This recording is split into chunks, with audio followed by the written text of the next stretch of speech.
नमस्कार, दादाजी एस्ट्रो के इस विशेष कार्यक्रम में आपका स्वागत है। आपके साथ मैं हूं आपका ज्योतिष मित्र आचार्य सुधीर वाशिष्ठ। 28 जुलाई 2022 श्रावण कृष्ण पक्ष अमावस्या को एक विशेष शुभ मुहूर्त बन रहा है।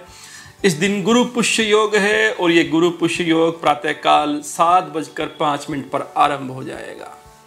श्रावण का महीना हो और गुरु पुष्य योग हो, अमावस्या का दिन हो, तो इस दिन भगवान शिव की पूजा, भगवान शिव का अभिषेक विशेष माना गया है।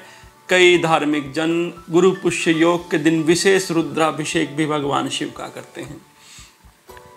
गुरु का अर्थ भगवान शिव ही है। भगवान शिव ने केवल महादेव हैं, अपितु सभी देवताओं के, सभी जीव मात्र के गुरु भी हैं।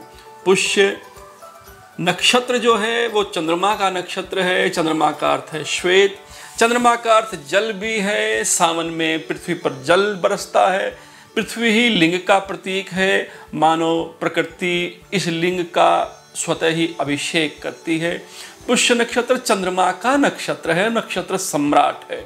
भगवान शिव का श्याम वर्ण है और दूध का भगवान शिव पर चढ़ना मानो गुरु पुष्य योग की सार्थकता हो जाती है। पुष्य का अर्थ पोषण से भी है। गुरु पुष्य योग के दिन अगर हम भगवान शिव पर दूध चढ़ावें तो हमारे शरीर का, हमारे धन का, हमारे मन का पोषण होता है, वृद्धि होती है, शरीर में आरोग्यता आती है।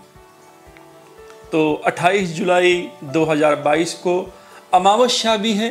भगवान शिव को श्याम वर्ण ही प्रिय है। भगवान की शिवरात्रि कृष्ण पक्ष में ही आती है, शुक्ल पक्ष में नहीं आती है। और भगवान के इस पवित्रतम पर्व को कहा भी शिवरात्रि गया है। मैं पहले भी इस बारे में चर्चा कर चुका हूँ कि भगवान को रात्रि ही प्रिय है। इसलिए ये जो गुरु पुष्य योग 28 जुलाई को है, ये प्रातः 7:05 से लेके और 29 जुलाई को सुबह 5:30 बजे तक रहेगा। तो आप भगवान शिव का जो पूजन अभिषेक करना चाहें तो आपको रात्रि में करना चाहिए, क्योंकि भगवान शिव को रात्रि ही प्रिय है। तो गुरु पुष्य योग के दिन आपको 3 ऐसे प्रयोग बता रहे हैं। इन प्रयोगों के द्वारा आप अपने जीवन में जो भी समस्याएं हैं उन समस्याओं का समाधान पा सकते हैं। सबसे पहले तो जिन भाई बहनों के विवाह नहीं हो रहे हैं, गुरु पुष्य योग के दिन यानी कि 28 जुलाई को किसी भी समय प्रातःकाल भी कर सकते हैं, रात्रि में करें तो भगवान शिव पर रात्रि के समय दूध में केसर मिलाकर चढ़ाएं।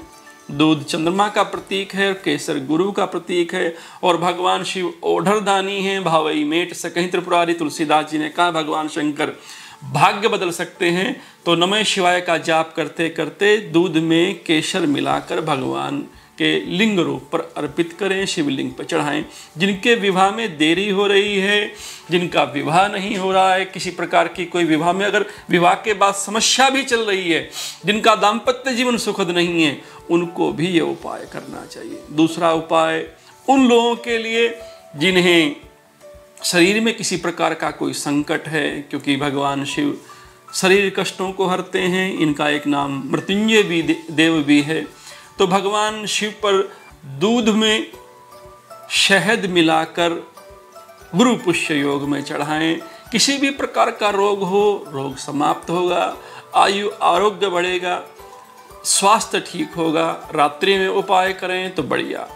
और जिन बालकों को पढ़ाई में मन नहीं लगता, शिक्षा में बाधा आ रही है, विद्या कम है, मन परेशान है, एकाग्रता नहीं होती, तो चंद्रमा मन का ही प्रतीक है। मन एकाग्र हो जाए तो बुद्धि भी जागृत हो जाती है। और गुरु शिक्षा के ही कारक हैं। प्रज्ञा बढ़ाने के लिए, अपनी बुद्धि बढ़ाने के लिए आपको गुरु पुष्य योग के दिन 28 जुलाई को प्रातःकाल करें, चाहे सायंकाल करें, चाहे रात्रि में करें, किसी भी समय भगवान शिव पर गाय का घी चढ़ाना चाहिए। गाय का घी, गाय को भी हमारे यहाँ देवी माना गया है।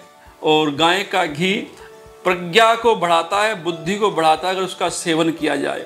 उसी घी को थोड़ी सी भी मात्रा हो, उस घी को भगवान की लिंग रूप पर अर्पित करें तो जिस भी बालक की विद्या में कोई, पढ़ाई में कोई बाधा चल रही है तो बाधा समाप्त होगी। ये सभी उपाय आप किसी भी समय कर सकते हैं। 28 जुलाई को रात्रि में ये उपाय करें तो सार्थक रहेगा। हमारे चैनल को लाइक कीजिएगा, शेयर कीजिएगा।